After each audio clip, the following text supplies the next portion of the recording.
Hello, Drew here. I apologize if I sound off. I'm starting to get sick. Just be glad you don't have to look at my bloodshot, watery eyes right now. So once again, I want to talk about crystal personalities. And of course, when I say that, I'm referring to the actual formation of the crystal. Not only does quartz have its own properties, amethyst, citrine, that kind of thing, but how the crystal is formed also carries properties.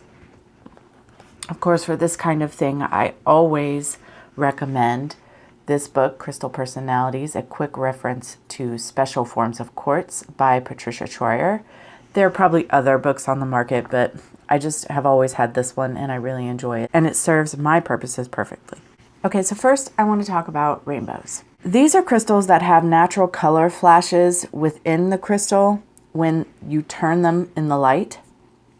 They're typically caused by ancient cracks within the crystal that allowed another mineral or water to enter the crystal. And the light is reflected from both sides of the crack, which creates a rainbow. Really good quality rainbows found within crystals are actually rarer than diamonds. Okay, so this crystal has a rainbow in it, but it's such a mild little rainbow that I can't even get it to pick up on camera. So let's move to this one. Oh, right there. You see that flash? Right above where the light is reflecting, there's that little rainbow.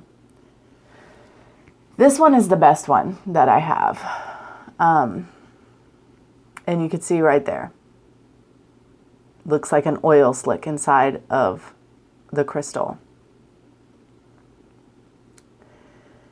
So it doesn't have to be just clear quartz. It can show up obviously in amethyst, citrine, other crystals. But if you need some translucence in the crystal, like these are very translucent crystals. If the crystal is too opaque, even if there were a rainbow in it, you wouldn't be able to see it. So let's talk about the properties of crystals that contain rainbows. So the rainbow is a strong symbol of transformation for the highest good. It's a sign of new beginnings. It's an excellent dream stone to use for dream work. It stimulates optimism and hope, and it teaches lessons of unconditional love. It's a great tool for working on issues with parents. Excellent for meditation. It clears and energizes the environment. So if you have a crystal with a rainbow in it, regardless of its properties, it will clear itself and its immediate environment, energetically speaking. And rainbow crystals stimulate confidence. Next, I want to talk about time link crystals. Time link crystals have a parallelogram as one of the sides of their faces. So if you look on this crystal, it's kind of hard to see because of the inclusion. There's this little parallelogram right here. This one is easier. Right here, let me get the light to catch it so you can see it good.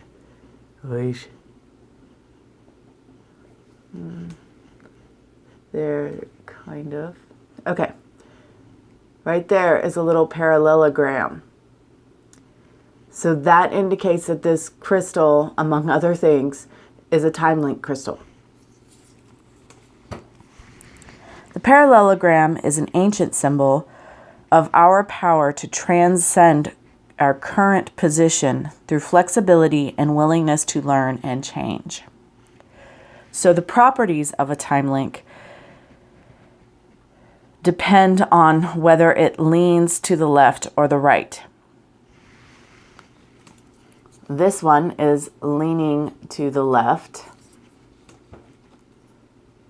and this one is leaning to the right. So this crystal, with it leaning to the left, supports our goals. And this little one, with it leaning to the right, is good for integrating inspiration and creativity. In general, These are good tools for channeling. They're excellent for working on past and parallel lifetimes. They instill patience. They help us make meaningful connections between the past, present, and future.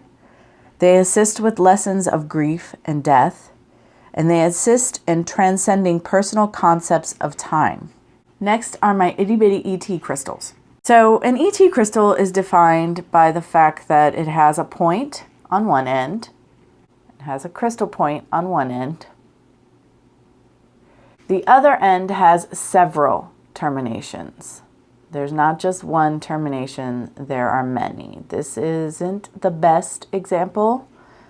This is better.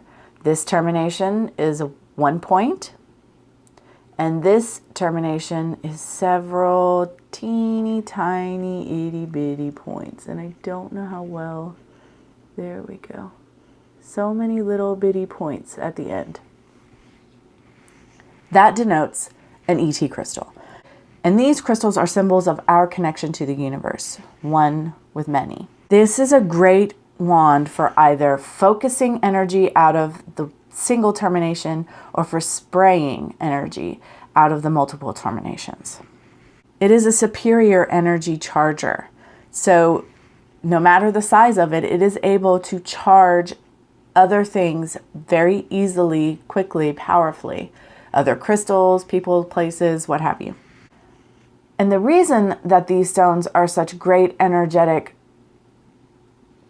chargers is because they are constantly pulling in energy through the small points. It's an excellent energetic shield. So if you find yourself in environments that are energetically toxic to you, carrying a small ET crystal would be a great idea. It stimulates our courage and self-confidence. It helps us deal with and learn from our fears. Reminds us of the connectedness of everything. They're a reminder that we can not only heal, but move beyond our current selves. Next, we have fire and ice crystals. These consist of quartz that was subjected to thermal shock. So they were heated and cooled very rapidly. And as a result, you get all of this crackly, oh, there was a little rainbow in there. You get all this little crackly appearance within. This one I had wrapped quickly so I can wear it from time to time. But you see all the, it looks like a very imperfect crystal. This one would be the best example. Just looks broke all to hell inside. These crystals are said to contain images of the tree of life, sacred geometry, and shamanic medicine. They link polarities. They resonate with our heart chakra, and they cleanse and align all the chakras. They harmonize duality and bring balance. They are self-cleansing. They never need to be cleansed. They're powerful manifester. So if you're working on issues of manifestation, excellent stone to have. Assist us in recognizing our soul purpose. They facilitate the perception of different timelines. They recalibrate the resonance of all quartz to a higher level. So no matter what any piece of quartz has been through or what level it vibrates at, having one of these stones in the presence of other forms of quartz will automatically raise their vibration. They gently bring issues in need of transmutation to the surface and support that process so that we can work through our garbage. And they also are said to activate the Kundalini. Last for today, but certainly not least, are geodes. This is a form of crystal cluster that usually is surrounded by another form of quartz, such as agate, something of that nature. Like you can see the agate here, the banded agate on the outside of this amethyst geode. This is a celestite geode.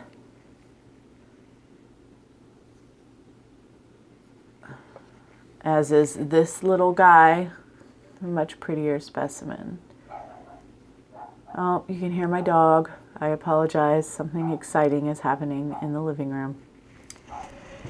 And then, of course, you have this amethyst geode. Very beautiful and big and girthy. A Yule present from many years ago. The geodes symbolize shelter, protection, and sanctuary. They remind us that we can cooperate and compromise while still maintaining our personal integrity. They're powerful guardian and protective stones. They stimulate creativity and clear thinking. They're often specific to an individual, much like a teacher crystal.